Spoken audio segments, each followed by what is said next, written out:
আমার সাথে তার আইসিইউতে যে কথা হয়েছে, আমি বললাম যে তুমি কেন এই কাজ করতে গেলা? বলে আমার বাচ্চারা আমার সামনে সব কুইরা মারা যাচ্ছে, আমি এটা কিভাবে সহ্য করি। আমি সর্বোচ্চ চেষ্টা করছি বাচ্চাদের, কিছু বাচ্চা বের করছি, আরো কিছু বাচ্চা বের করতে গেছি, এমন সময় এক্সপ্লোশন আরো জোরে হয়ে আমি আর কিছু জানি না।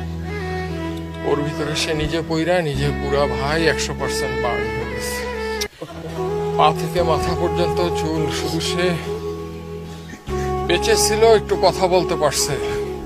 আইসিইউতে তারা যখন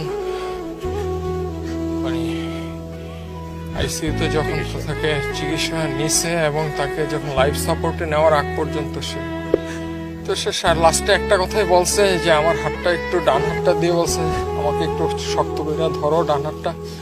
আমি শক্ত করে ধরছি, ভাই ধরা যায় না, পুরা সব কিছু পুরা বুকের এইখানে নিয়ে বললো তোমার সাথে আমার আর দেখা হবে।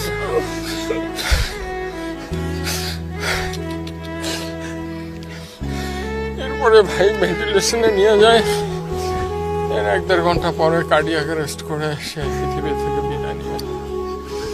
আর সে আমাদের সবাইকে ফাঁকি দিয়ে চলে গেছে।